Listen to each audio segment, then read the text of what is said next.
Alright everyone, here today to bring you the EVOL deck profile that I promised you. I did make top 2 with this. This is a couple tweaks since then. It was my friend Steve's. God, these are brand new sleeves. God, these are slippery.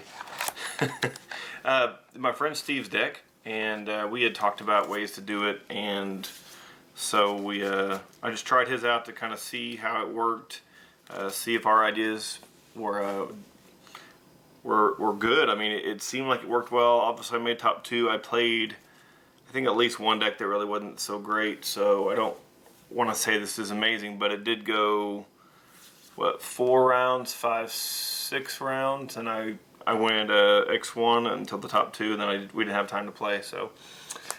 I'm sure you can find tons of EVOL deck profiles on YouTube, but I just want to bring you mine because you guys have asked for it, so it's really not going to be that much different.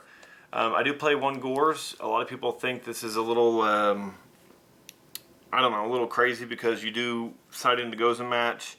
Obviously you would take this out, but people are like, well, why would you take it out? Well, you don't really need to, technically, because when this comes on the field, you won't have anything else on the field anyway. But then again, you would have to only set cards after that, and that's risky, especially if you're, you know, well, really pretty much you wouldn't be able to really summon anything, and you couldn't be able to keep going.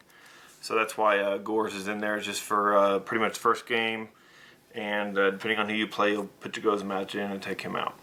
But you need him for defense. This deck is pretty darn slow, and can be inconsistent at times. 2 Darwino. We've tried Alias, we've tried Tyrius. Elias is just kind of whatever. I tried it for a while. 2400 defense was decent. Bringing EVOL Sword out of your hand's not horrible, but it doesn't get its effect, so it just wasn't as good. And Darwino gives you your rank 5 and 6 plays. I don't even have any 7s in there because the good ones are not yet, in my opinion. I played 2 of each EVOL Sword. Darwino changes any other monster on the field, can add up to 2 levels, so he can change himself. You can bring out 1 Evilsaur, a regular 4-star, and him, and he can make the other guy 5, which would make sense because that way you can get your rank 5 exceeds. Serato is kind of like a walking Rhoda. He gets you your evil tiles. So, fantastic card. 1900 goes up to 2100 when he's summoned by an evil tile or a card like Evil Force that makes it think that it's an evil tile. 2 Diplo. Obviously, you got to run 2. Maybe even I've seen some people with 3.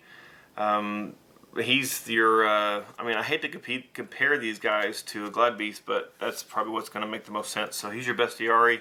He will blow up a back row when he comes out. Great card. Volcano. Usually when you get off your Najasho and Evil Force combination, you bring him out first with the Evil Force, and then when the Najasho resolves on the backwards on the chain, you'll bring out a Volcano or a Serato. Volcano is your Darius. When he's special summoned by an evil tile, he fetches 1 Evil Sword from the graveyard.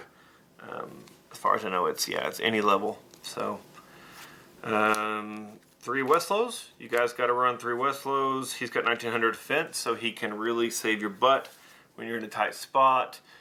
He's pretty much the most important monster in the whole deck, and you never want to flip him up if you think they have a Chain Disappearance set. You will be wrecked.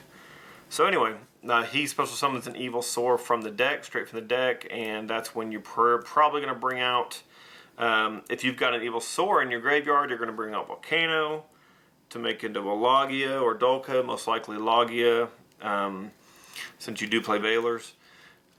Serato, if you have no more future Evil Tile plays, or maybe you've got an Evil Force in hand and you need to get that Najasho.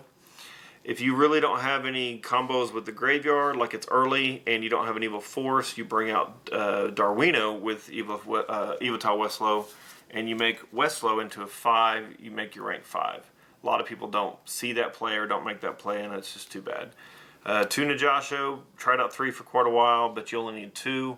And the reason is because you run Diversity, which is your Rhoda. Also, he is garbage if you don't have an Evo Force. And so I've kind of made a couple plays or I made a couple choices in my deck to help that out, mainly just one. But and also a play that a lot of people don't see is you've got your Najasho, maybe you've already played 2 of your EVO forces or 1 of your EVO forces, or you can't draw your EVO forces. Sack it off for Darwino if Darwino's in hand. Just set it, hopefully it'll live from, nobody's got any big beat sticks. Sack it off for Darwino, he'll special summon, hopefully maybe the other Darwino, and you can kind of have a little bit of fun there. And of course your 2 Bailers. I tried 3, I'm still not sure about 3, I have a 3rd one in the side, but for now I'm going to try 2 and see how it works. I really hope it doesn't backfire on me. I had 3 for a long time, but I did find that it kind of can clog, so I think that's 17 monsters. Alright, your spells are plentiful. The reason this deck has issues is because it has to run 6 spells that no other deck has to run, and that's why it can't run a lot of the magic and trap that it needs to support itself in regards to drawing or protection. So you run your staples, Heavy Storm, 3 MST. You run 3 MSTs over 2, even though you run Diplo, because like I said, this deck does not have a lot of protection and it's kind of slow. Every play you make, you need it to be successful, and sometimes you will have to blind MST. Blind spacing is not what I recommend, but in this deck, it works. It does okay because, even if you play your EVO Force and a Joshua combo, even if they Solemn Warning the EVO Force, then a Joshua's already gone to the graveyard as the cost, it's still going to happen. And then maybe you can bring out a Diplo to blow up their other back row if you're lucky enough for them to only have 2. So there's your staples. You're going to run 2 duality, not 3, because you do special summon, and there's sometimes your only play is to special summon. I'm trying out the Avarice. I had it in with the very beginning of learning how to play EVOLs, and then I took it back out. I think it's an important card because you do need your draw power. I think it also helps you get. You're going to want to put like, a Diplo or 2 back in, and a Volcano back in, maybe a Westlow, and depending on what your EVO Force supply is coming, a Najasho. You might even, I would put a Darwino back in if you could too. So you could figure those things out, but anyway. 3 Diversities, which like I said is your Rhoda. You got to run 3. It helps. It's why you play 2 Najashu over 3. Of course, you run your 3 EVO Forces. We don't need to talk about that. This is the card that, when you tribute off an EVO tile with this card, you get to treat an additional monster as it's coming out. So let's say that a few times I've been in a tough spot where I can't get Najasho, and I will use this on my flipped up Westlow. So I'll flip up Westlow, bring something out, sack out the Westlow with this, and then bring out something else. So let's say my Darwinos are used up, I can still make a Logi or Dolka, and I don't have a Westlow sitting face up. Ideally, and of course 2 Lance, you need to get over those big monsters, and you also, if you're ever going to make into an Exceed, you need to make sure that Exceed can stay successfully summoned. You don't want it to get to Bottomless or whatever, a Dolka, Your Book of Moon, like I said, maybe you can flip up a Westlow. You might be able to do an EVO Force on it. Sometimes you'll be able to Book of Moon it, but if you don't have a book and you don't want that Westlow in attack mode, EVO Force it away and bring out something else, even maybe just in defense mode, or a Volcano and get 2 in defense mode. Sometimes you can be staring down a whole bunch of big dragons and it can be scary. So you've got to really think it out. Let's see if we've got 1, 2, 3, 4, 5, 6, 7, 8, 9, 10, 11, 12, 13, 14, 15, 16, 17, 18 spells. So like I said, there's, what is that? 17, 18, it's like 35 cards already. So, or 34 cards, I think, actually. Yeah, because 16 and 18. Okay, you got your usual lineup on your traps, your Mirror Force, and the reason I don't play Torrential is because so many times I do want to clear the field, but I've got a face down Westlow or something I just can't afford to. I do have one. I'm thinking about putting one on the side. I don't think there's one there now. But anyway, I wanted to just tell you guys that Torrential is a pretty big part of why this deck can fail at times, is because you can't. This deck can't afford to lose field presence, even if it is just that one card. For a long time, I had 2 bottomless in here, and no solemn warning, and I tried 2 compulses, and I've just been back and forth and back and forth, and I'm still not 100% set on this trap lineup. So if you guys don't like the trap lineup, this is the part that you can feel free to change. 1 Fiendish Chain, 1 Compulse, 1 Threatening Roar, because Chaos Dragons are going to be probably more around than anybody. And 1 Evo Instant. Here is your other Evo Force, technically, and another way to get rid of that Najasha when you just can't draw the Evo Force. Or you, like I said earlier, you flip up a Westlow, you bring out something, you sack off your Westlow with this, you bring out something else. So there are a few plays there. And I'm going to try main decking a Shadow Imprisoning Mirror. I've tried other things. Guys, these 5, these can change. I think you need 1 Fiendish Chain and 1 Compulse and your Evo Instant. So pretty much your Roar and your Shadow can change if you want to try some bottomless. You know, those work great too. I mean, it's not like they don't work. It's just it's a personal preference. I'm going to try it out. I'm sure it's going to bite me in the butt, and you're all going to laugh. Okay, so side deck. Let's just kind of zoom through this. Yes, Nekoman King is not as good as it used to be. Windups are not as prevalent, but they are there. At Nats, people are going to do things that maybe are a little different or play things to surprise. I mean, we know that a lot of the YCSs lately have been won. I'd say the last 3 or 4, probably the last 3 have been won based off surprise. I was at Dallas. Well, no, actually 4, because Long Beach, Dark World surprised us, even though people, you know, everybody's like, oh, it didn't surprise me. Well, yeah, it did surprise everybody, but it surprised the people that were at the top. They didn't expect it. Then you had Dallas. Chaos Dragons made, I think, 2nd or something like that. And then Chicago, I think, you know, it was a deck or 2. There was EVOLs in there. There was Chain Burn. There was Final Countdowns. And then Philly, I think, Chaos Dragons went head-to-head for it. So, you know, those surprise things can really throw people for a loop. So I'm expecting Dark World, and I'm expecting windups there. And I refuse to get wind up looped. I will do everything I can not to get wind up looped. So that's why these are in here. Yes, I will sometimes going to wish it was something else. Yes, I don't play Cyber Dragon and Chimera Tech because even though Machina Gadgets just did really well in Spain, I think it was first place, I'm just going to have to suck it up and not play and not and just hopefully beat them out, not play Chimera Tech. 3rd Veiler in there. That might this is something that might change. It might go back in the main deck. We'll see. 2 Chalice, and people think, why are you running 2 Chalice when you already have 2 Lance? It's not really a side deck card. You either run it in the main deck or you don't. And a lot of times I would agree with that, but I'll show you in a minute why I run the 2 Chalice.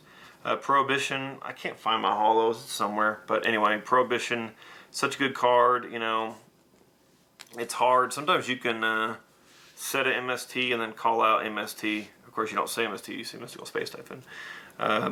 You know, against Exectors, you could try playing Hornet, but they're still going to play their MSTs in heavy. I mean, there's really not a lot you can do. But if all you do is slow down your opponent, then it's doing its job. Okay, Bottomless Trap Hole 1 for Dino Rabbit and just Chaos Dragons. I mean, whatever you can do to help hurt them a little bit. Changes appearance for so many things. I mean, so many things. It just slows down Exectors a little bit, which is my worst matchup. I think of most people's. Maybe you can hit Wind Up Rat. So anyway, there's a lot of things it can do, a lot of work it can put in. 2 Goes a Match. I think it's very good in my deck. It really can slow down people. It doesn't slow down the dark decks, of course, but it slows down quite a bit of the rest. Okay, Shadow Imprisoning Mirror. It's the second one. I only gonna have room for 2. I wish I had room for 3. I tried that for a while, and I don't know. I might go back to it, but for now, I'm just gonna play 2, and because talking to a friend that played Exectors says that Exectors don't get hurt by Shadow Imprisoning like they used to. They just lance their own Exector and then pop off the Shadow Mirror. So not as bad as it used to be. I do plan on running into maybe 1 Dark World deck all day, or maybe a GK deck. Gravekeepers, you know, what is it? The Descendants, the one that pops and destroys your stuff. So gotta watch out for him, and that's what the mirrors are in there for. And this is why I run the chalices right here. 3 macro. I don't want to run 3 ultras because sometimes they'll stick, and it would be bad to have 2 at the beginning. I think. I mean, there's times where I'm going to wish I had 2 because one's going to get MST'd immediately. So macro is in there because it gets rid of my issues with Inzectors, Dark World, windups. Doesn't touch Dino Rabbit. Chaos Dragons still can do some stuff without macro, but I mean it causes them problems. You know, if they future fusion right away, it's going to be hard. Macro's really not going to be as threatening. And then of course one trap stun for final countdown, chain burn, trap heavy, maybe e-hero decks, stuff like that. So anyway, there's my 15. So 1, 2, 3, 4, 5, 6, 7, 8, 9, 10, 11, 12, 13, 14, 15. 15. This has got to be the longest deck profile in history. Sorry guys, but some people really like the explanations. There's my token. That's really crappy lighting. There we go. Jeez. Anyway, it's a cool token. Okay, Mistform. Yes, I know I don't sync, but I do play. You know, 4s come out easily, and I do play Baylor, so it's in there. Get used to it. Brio, because I've won games with him before off this with Darwino and Baylor. It's crazy. I also have Reborn, guys, don't forget. Catastor. Okay, so there's all your synchros. Strike Bouncer. Darwino plays, makes 6s. And Solda. I just now put in Solda today when making this and took out Utopia Ray. As good as Utopia Ray is, I mean, the only way I'd make him is if I reborned.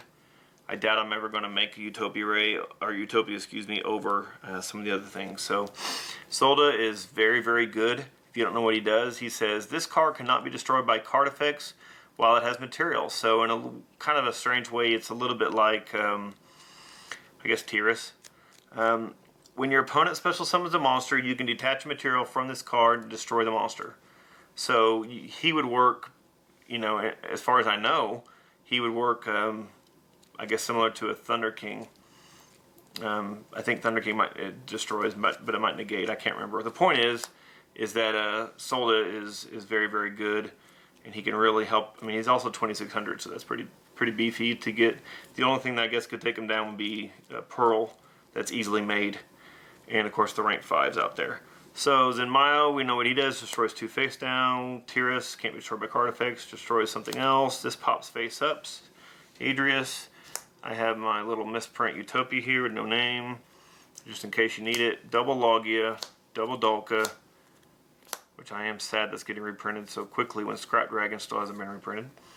1 wind-up Zenmeister for the loop, flipping down Westlow and doing shenanigans. 1 Zen mains, the odds of making that are astronomically low, but if I flip up a Westlow and I bring something out and I just have no other good plays, hell, I'll reborn my opponent something or something I had and just make a Zen mains for protection. Don't think I won't. Okay guys, thanks for watching. Let me know what you think about it. I don't mind if you guys are harsh or critical.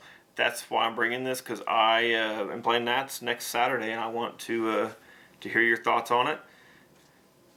As far as I know, this is the deck I'm running. Alright guys, just remember, don't net deck this. It needs work.